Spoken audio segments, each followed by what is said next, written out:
Harry Potter Quidditch World Cup is a sports game that, as you might assume based on the name, features the fictional sport of Quidditch from the Harry Potter series of books and movies.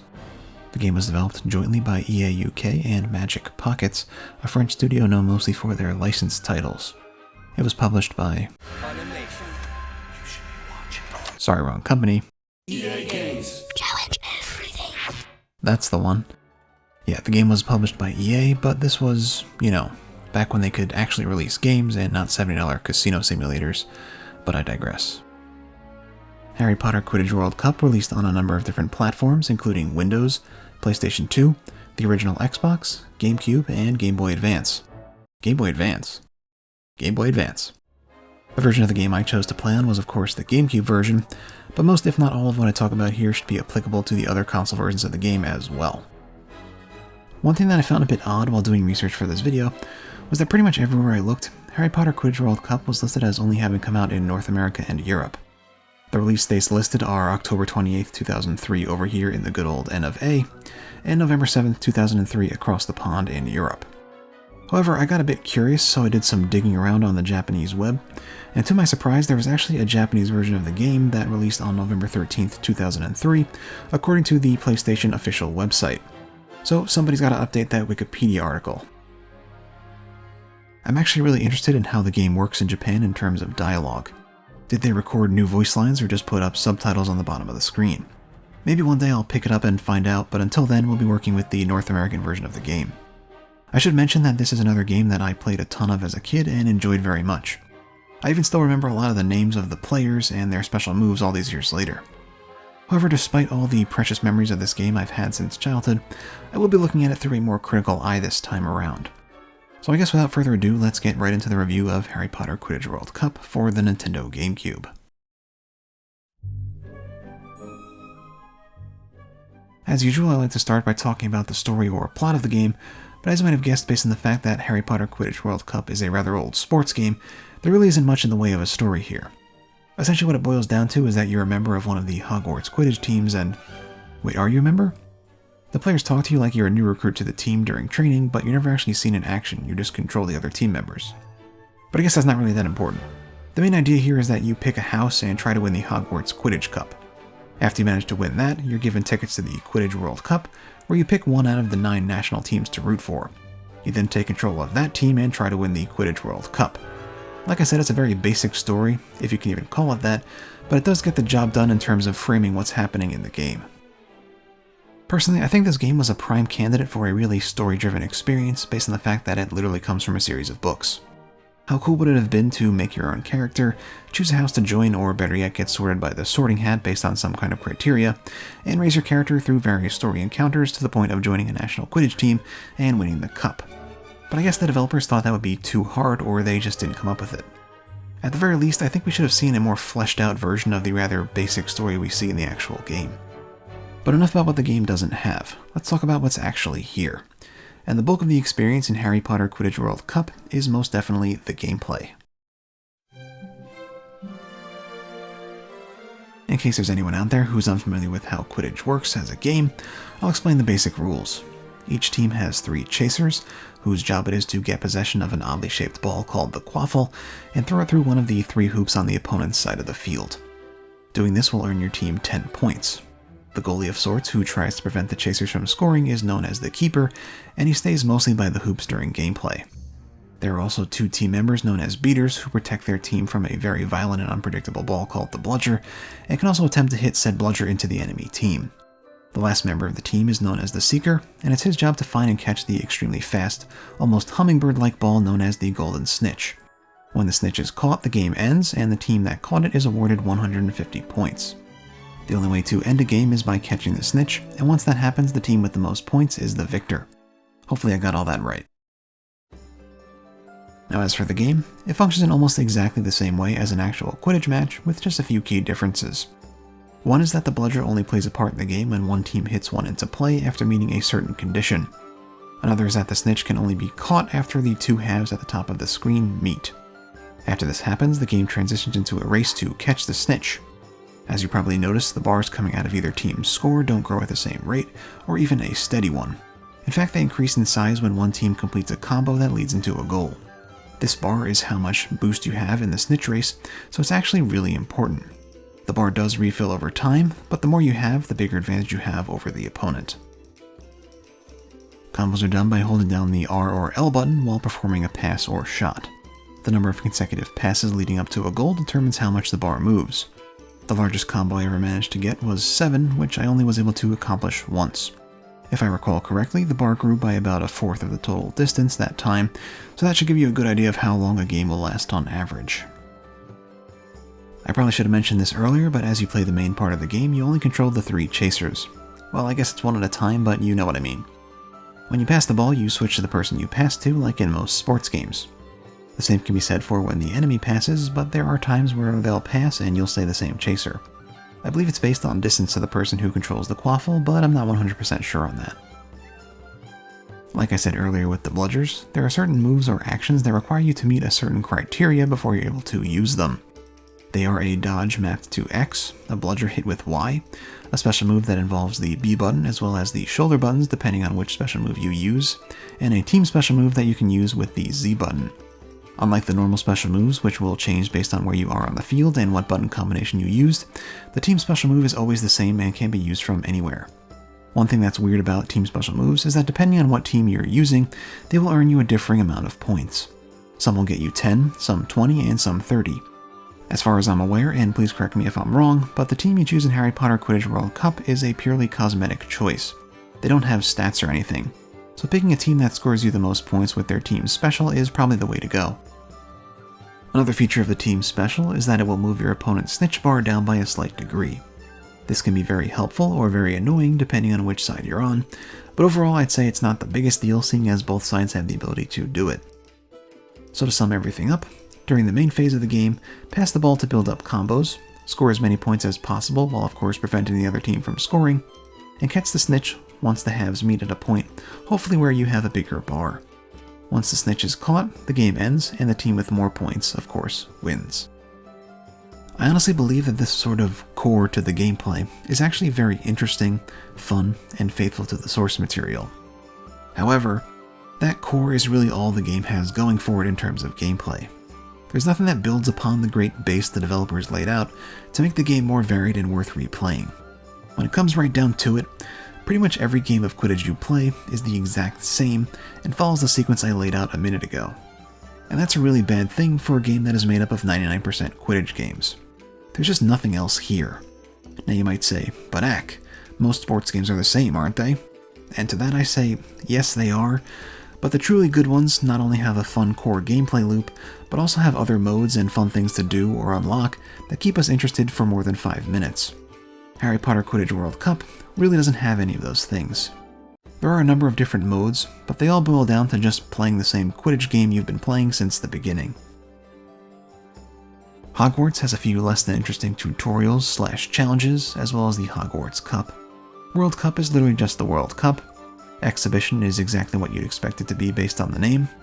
Quidditch mode, which you unlock by beating the World Cup, is literally just another exhibition mode where you play on the old-style Quidditch field, and that's actually all there is to do in terms of gameplay modes. They're actually all just playing the same Quidditch game over and over again.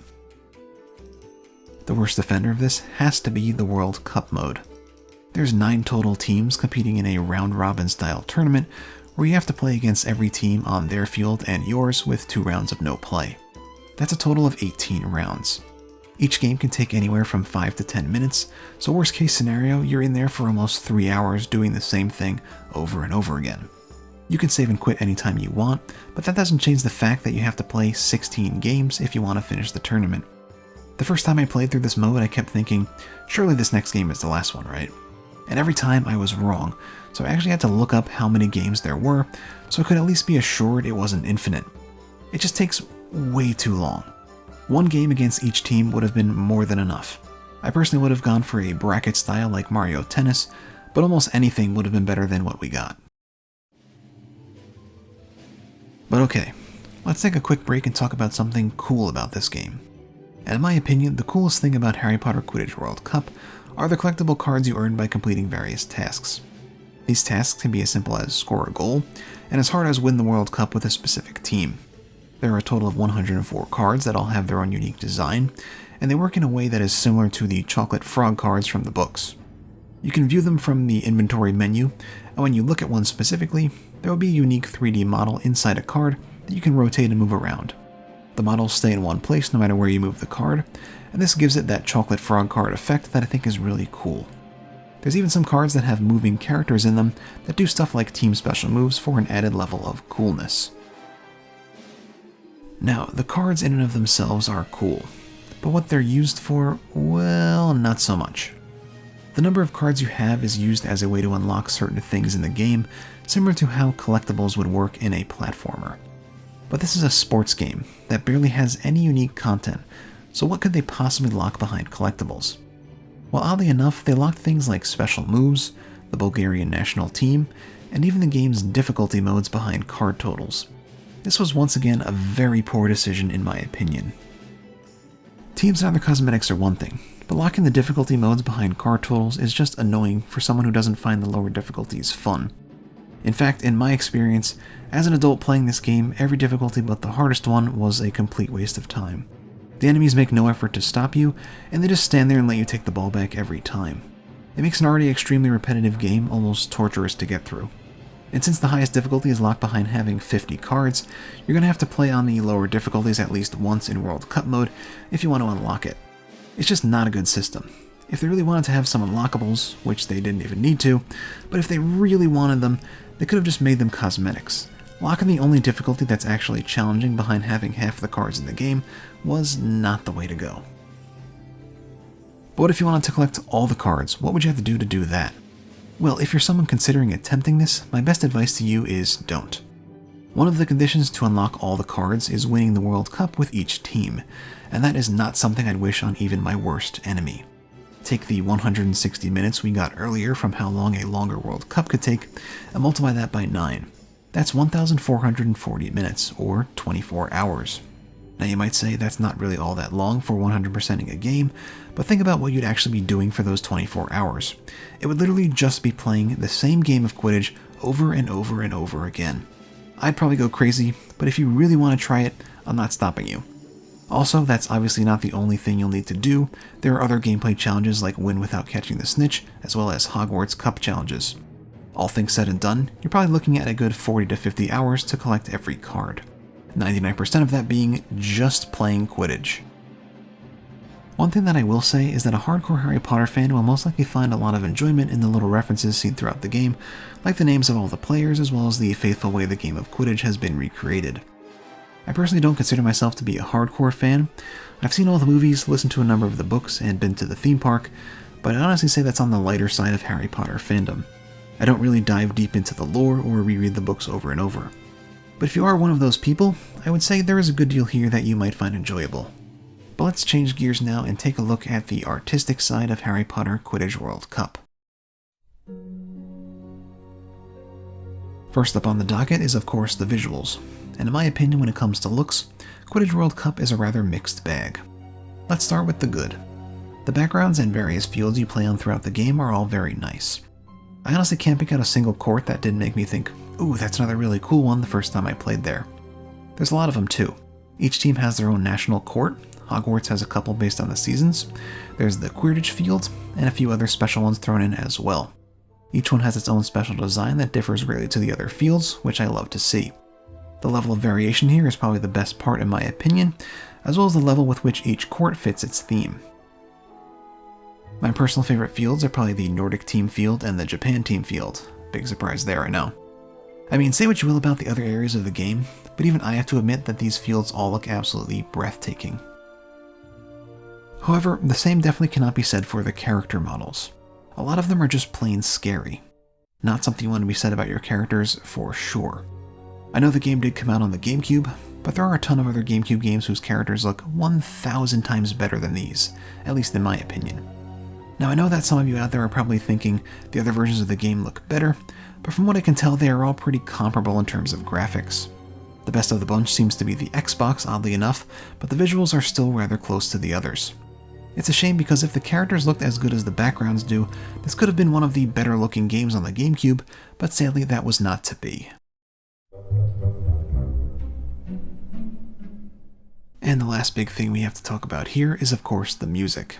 If you know me, you know I love music, and that's why I usually save it for last. The soundtrack for Harry Potter Quidditch World Cup was composed by Jeremy Soule, who has worked on a number of big games like the Elder Scrolls series and World of Warcraft. Just as I do when I review any other soundtrack, I went back and listened to the soundtrack on its own this time, and honestly I was pretty surprised. 90% of the songs were ones that I could have sworn I had never heard before. And they were all great, but why was this? Well, it turns out that good old Jeremy Soule composed anthems for each individual team in the World Cup, and these play only during the introduction to the game on their home field. During the actual game, you'll hear the same theme you've been hearing for every other match, and that's honestly a real shame in my opinion. Don't get me wrong, the Quidditch match themes are all great, but after hearing them for the 20th time, you kinda just forget they're there. I think each team's anthem should have been used for the background music for the matches, that way you could keep things fresh and actually get some use out of all the songs Jeremy composed. They're all great songs too. They take various themes and instruments from the country they were inspired by, always resulting in a very unique and interesting piece of music. The USA theme, for example, has elements of classic American marches, as well as Western movie-esque melodies, among others. I'd honestly recommend you go listen to the team anthems if you haven't already. They're all really great, albeit a bit short, but that was a constraint of the intro cutscene's length. As for the rest of the soundtrack, it's mostly very Harry Potter style music that you'd expect to hear from a Harry Potter game, but there is one thing that I did find a bit odd. The main theme of the game is actually a song that wasn't composed by Jeremy Soule, and was instead taken from Verdi's Requiem. It's a song that's been used in a number of different pieces of media over the years, so I'm sure you've heard it at some point. Honestly, just a weird decision by the developers to not have Jeremy just compose a new main theme. But overall, I'd say the soundtrack was one of the best parts of Harry Potter Quidditch World Cup, in my opinion. Like I said in the beginning of the video, Harry Potter Quidditch World Cup was a game I absolutely loved as a kid, and one I have some really great memories of. However, coming back to the game as an adult and giving it a second look has shown me that this is a much more flawed experience than I remembered. The gameplay is exceedingly repetitive, the game desperately needs a story, the character models are unsettling, the only actual challenging difficulty is locked behind collectibles, and the World Cup mode is much too long. There are some positives here as well, like the great soundtrack, the vibrant and varied field design, and the faithful recreation of the game of Quidditch, but in my opinion they are far outshined by the myriad of problems the game suffers from. It makes me sad to say it, but it's the truth that I came to this time around. But what are your thoughts on the game? Have you played it in the past? Are you considering playing it? Let me know in the comments below. I know this was a rather negative review, but hopefully you guys still enjoyed watching it. Let me tell you, this really isn't the way that I wanted this to go, but I had to be true to what I felt while playing the game. But anyway, I think that's enough Harry Potter for one day. If you enjoyed what you saw and heard here today, consider giving the video a like. It's always greatly appreciated and helps me out a ton. And if you want to see more content like this in the future, consider subscribing as well.